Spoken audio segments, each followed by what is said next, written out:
Hello and welcome to our next video blog. I thought it would be good to carry on talking to Andy Serkis about some of the fun and games we had during our first block of shooting. Andy?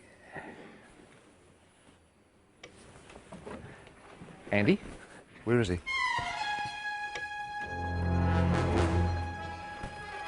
Andy? What is this place? This isn't Wellington. Where am I? Isn't this where James Bond crashed his Aston Martin in 1964?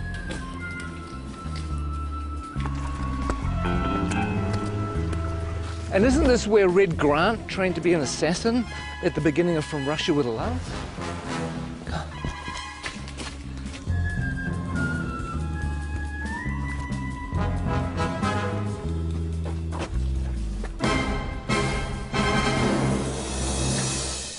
You know what? I think we should just run the blog anyway.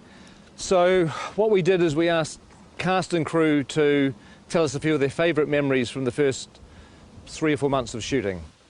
So please enjoy that and I'll go figure out where I am.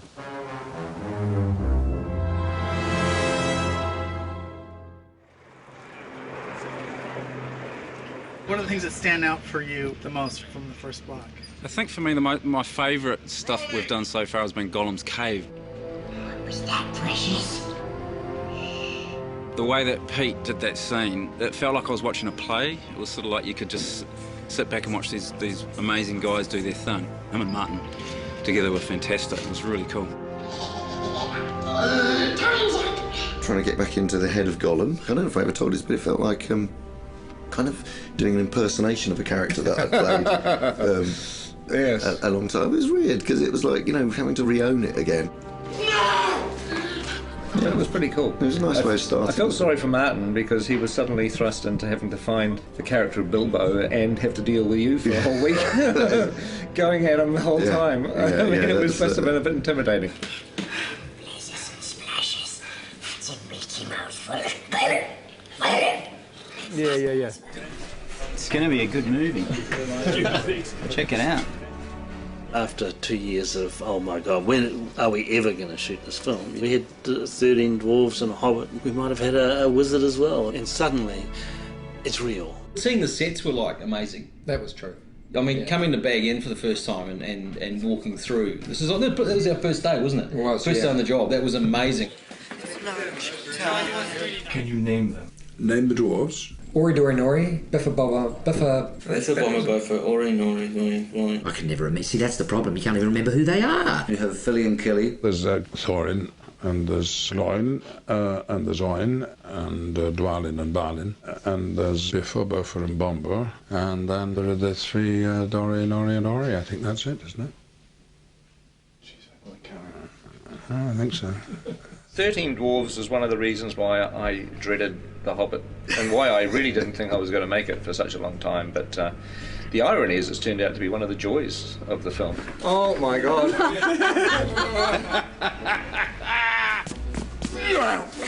What a challenge. I mean, 13 heroes, or 14 with Bilbo.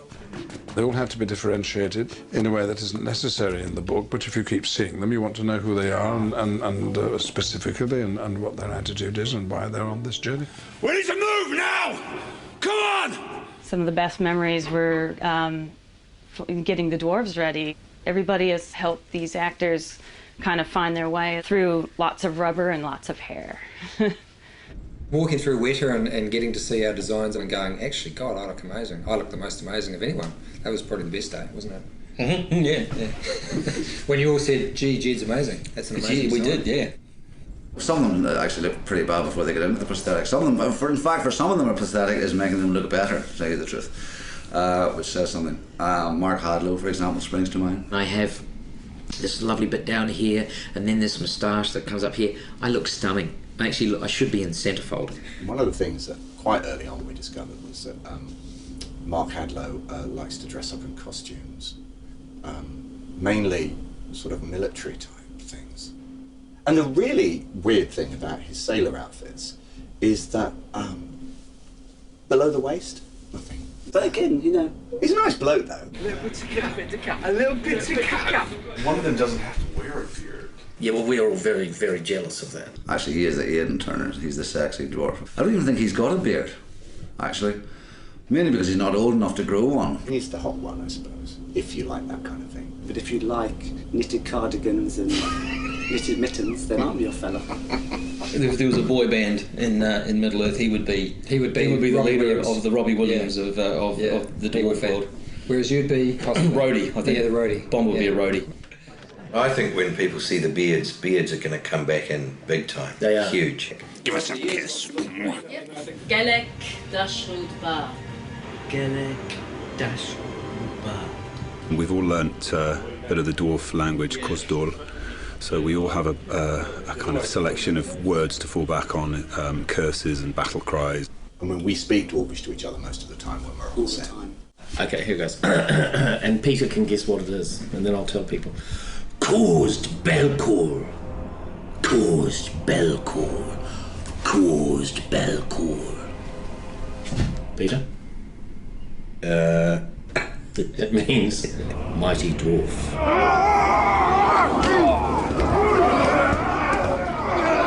We had Troll Show.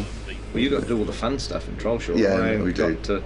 I had to shoot dialogue and things, and he got to do all the good fighting troll stuff. That is the great thing about the dwarves is that even though there's this comic element to some of the characters, not all of them, but some of them, when they fight, they really fight. We started with 3 months of intense training. We did stunt fighting, we did horse riding, we did the gym 4 times a week, we did dwarf movement intensely. They were trying to get us to a point where they could actually kill us and bring us back from the dead, kill us, bring us back from the dead, all the CPR and stuff like that, because that's what it'll be like on set. They did it by breaking us down. Yeah. They did it by essentially reducing us to the absolute amoeba stage and then building us up again as dwarfs. We've come through it as better dwarves, I feel. I do too. I know that William's discovered his inner dwarf. I have. Well, we all have, actually. It's a frightening thing, but this is the job that had to be done. If I could say key moments in Block 1, arriving in Rivendell and meeting Elrond and dining at his table, it really feels like you're stepping into Middle-earth. There are some who would not deem it wise. What do you mean? You're not the only guardian to stand watch over Middle-earth. I remember it now, but later on. I love working with Hugo and Kate back in Rivendell again. That was fantastic. Hello. Welcome. I still can't quite get over being on set with Ian as Gandalf and then, Kate Blanchett with Galadriel and Hugo with Elrond, and you just feel like you step back into a movie again. It's kind of weird. Is this a new one? This is different. Yeah, different one. High points really, I think, was getting Kate Blanchett with a long train. Beautiful. Kate, that's beautiful. They're all going to want one. Just don't ask me to walk anywhere. One of the things that I like is that we're getting a little bit of the music into the movie too, the songs. Tolkien wrote quite a few songs for The Hobbit. I got to sing a song. You want to hum a few bars for us now? Oh, it's a classic song. It's after sort of Cole Porter, Gershwin, and that type of thing. There's an inn, there's a merry old inn beneath an old grey hill. He squeaked and soared and quickened the tune while the landlord shook the man in the moon. It's after 3, he said. I think it'd be great if Dwalin just yelled the whole thing. So the cat We'll swallow the tipsy cat. Is this Metallica? Is this the Metallica version? Who is this? That's the Metallica version. Well, I'll be singing at the Oscars is a different matter, but hopefully some people might sing it in the shower. Excuse me. I think this is a Peter Jackson question. Which dwarf would you like to invite to dinner? Well, I wouldn't invite any of them except myself. I'm afraid that the table manners aren't of the best. But you get your fist when you do that! They would not want Biffa over for dinner. He would be like the bottom of the line. Ori, because he'd be very polite. Excuse me. Well, it'd be me, obviously, because I'd cook. Stephen Hunter does pretty well with a bad table manners. He just eats so much. Have you seen the size of him? I mean, oh good lord. He's enormous. I tried to talk to him about cutting down his cholesterol and his butter intake. I don't think you'd invite Norrie because he'd steal all the silverware. You'd never invite Graham McTavish because he would sit there and glare at you and show his forearms all night. Dwallin's a real warrior. When he parties, he goes completely mad, like so many Scottish people. Here you go! Well, the words kettle black calling pot come to mind. I don't think you'd invite any dwarf to dinner, actually. I wouldn't have them all together, though. Not 13, maybe a couple at a time. Special person to meet here, John Rhys Davies. It was fun on one of the days that we were in Bag End with the dwarves that John Rhys Davies came to visit. Oh, yeah? And it was great to introduce him not only to Gloin, who's his father in the story, but also to all the other dwarves.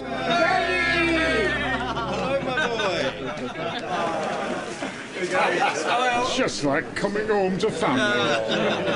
I predicted what John would say, and he pretty much said it word for word. I could just imagine, you know, him saying, "Oh, you poor bastards." that's pretty much what he went on to say. You poor buggers.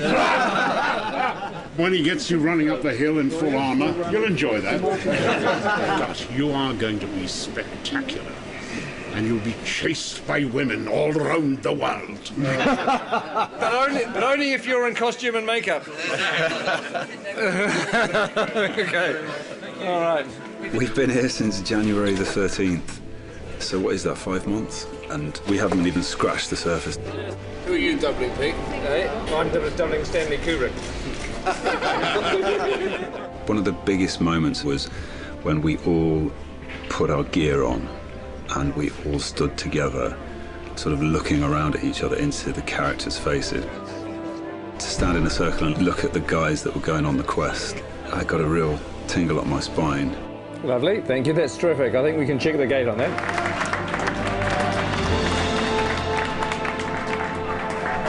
Thank you very much. Thank you, guys. Thanks, guys. Thanks very much. Thank you. Bittersweet moment, but it's time to leave. Hasta la vista. Then driving off. I'm waiting for somebody, sorry. It could have been even... I know. Just go. Oh, really? Yeah, just go. We've had enough. Go. Are you wrapped? No, I'm not wrapped. They're keeping the good people. Okay. Oh, hey, Go again, we'll go now. Hey. Okay, we'll go now. It's a bittersweet moment, but it's time to leave. Hasta la vista. Well, I hope you enjoyed that. I don't know whether there'll be any more because I have to find New Zealand, which I've lost. I think it's over here. Who is that odd little fellow?